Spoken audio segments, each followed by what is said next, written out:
Okay, I'd like to make a cabinet. It will help a lot in showing us how components work and how arrays work. So let's make a big TV entertainment cabinet. So I'm going to go in front view here, and let's make it 12 foot long by 6 foot high. So 12 foot comma 6 foot for the rectangle. And let's go around back here and pull it back, let's say 3 feet deep. So that's the basic shell for our cabinet. Let's go back here, front view straight on, and let's use the offset tool. Let's make it, give it a 2-inch thick wall. And I'm going to push that back in 2 feet 10 inches to hollow it out. If I go to X-ray view here, you can see that I now just have 2-inch thick boards all the way around. So that looks pretty good. Right away here, I'm going to change that in component just by triple clicking on it to select the whole thing, and then go up here to the component maker button, and I'm going to call that the case. And you should put this on any and leave this on replace selection with component here. Click create, and so I've got my case all set up. And that's going to make it easy for some steps later on as you see as we go along here. I'm going to orbit around here so that I can see both these side faces. I want to put some dividers in here. I'm going to have shelves on this side, shelves on this side, and a TV spot here in the middle. So I'm going to click on the rectangle tool and draw a shelf or divider here. Double click on it, and you can see it selected. And right away I'm going to convert that into a component. I'm going to call it divider.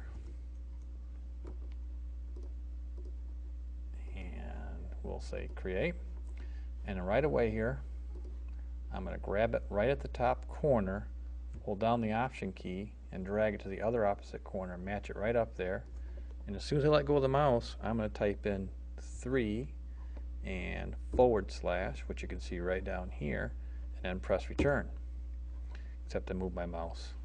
So now I got to undo this one more time for your sake. So option drag to there, and right away 3/return. And what that does is that between the one I dragged over to or copied to, it drew 1, 2, 3, including those shelves, and distributed them evenly in an array there. And now I don't need the one I started out with. It was just there to help me distribute it. And same with this one here in the end. I'm going to get rid of that one, which it looks like, there we go. Get rid of that one. And then here's the cool thing about components. I'm going to edit this one, but it's going to affect this one also. So I'm going to double click on this one to go inside the component to edit it, and then I'm going to pull it 1 inch this way, and as you can see this one is changing also, and then I'm going to pull it 1 inch this way to distribute it evenly over the point where I centered them. And I'm going to go outside, and now I have it divided into equal thirds, which is looking pretty good. Now the next thing I want to do is put some shelves in both these sides. So I am going to draw another little shelf rectangle here on the bottom. Double click to select that, and you guessed it, I am going to change that into a component. I'm going to call it shelf. Okay. And right away use that same method. I'm going to hold the option key down, grab it by the corner, match that corner of the top corner of the case, and I want to have 4 shelves. So I'll go 4/return. Well, 3 shelves plus that one on the top. So that gives me 3 actual shelves, and I'm going to delete the top one and the bottom one. And then I'm going to select,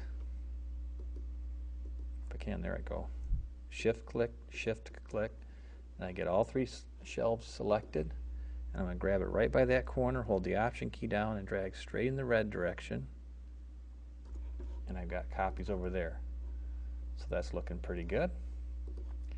Next I'm going to go in and edit just 1 shelf, and it will change all of them, and you can start to see the power of components by doing that. I'm going to pull it up just 1/4 of an inch. I'm going to type in 0.25 return, and orbit down below and pull it down just 1/4 of an inch because I want them to be glass shelves, and they look better if they're thinner. So, and that looks pretty good. So I'm moving along here pretty well. I want to put a big door on both these sides. It has glass in the middle, and it has a little fancy molding on it. So let me pan over a little bit here. We'll just do it on this side, and then we'll put a copy over there and save ourselves a lot of time. So symmetry can make a big difference. So I'm going to start up here, go all the way over, but I'm going to leave a little bit of space here, about an inch, if I can zoom in, room for a door in the middle. So if I can zoom in a little, right there, looks pretty good. Now the problem is here that I've got the case in there messing up with what I'm trying to do here. So I'm going to double click on this, make it into a component again, call it door, and I'm going to click on the case, and I'm going to right click and choose hide. I really don't want this divider in there right now, so I'm going to right click on that and choose hide also. Probably these shelves too, I think they're in the way. At least for me they're confusing, so I'm going to hide them. And now I'm just going to work straight on the door here. But now I got to click inside the component, so double click to go inside the component to edit it. I'm going to use the offset tool. I'm going to go in about 4 inches, and I think I'll go in 2 for the next one. And of course it's paper thin right now, so I don't want it to be that way.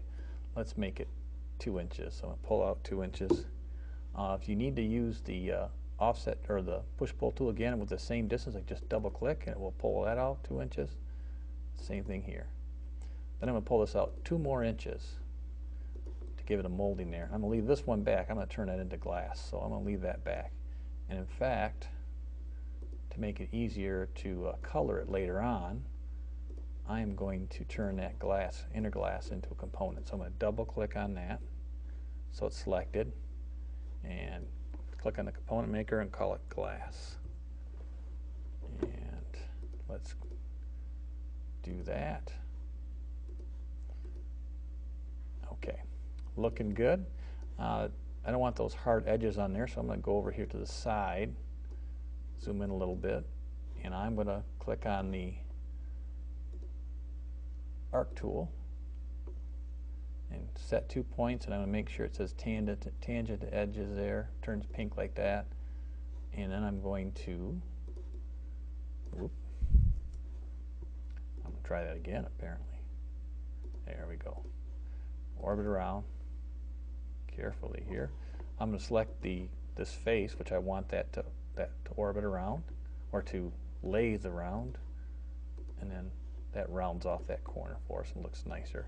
And I'll do the same thing down here with the arc tool. I'll click here in the midpoint, over here, and then get that tangent to edge, select the path I want that to spin around, and use the follow me tool to round that corner off. That looks pretty nice. I'll go back later on here and color that middle, color the outer end with wood and the inner end with glass. But that looked pretty good. So I'm going to go up here to the edit menu and down to unhide and choose unhide all. And maybe I'll try it again. Oh, you know what? I got to be outside the component, I believe. Yep. There we go. And oops, you know, I forgot one thing. Really want to put a little handle on there, so let's do that just to make it look more realistic. I'm not going to get fancy. Got to double click, go inside there. Actually, I'd like to kind of get it in the middle here, so I'm going to go down about 3 foot, because that was 6 foot tall, just to give me a general idea where the middle is. I'm going to make it real simple, draw a little rectangle, try and make it look centered, and pull it out. Look at the push-pull tool, that'd be good. There we go. Pull it out 2 inches to even with the rest. Looks all right.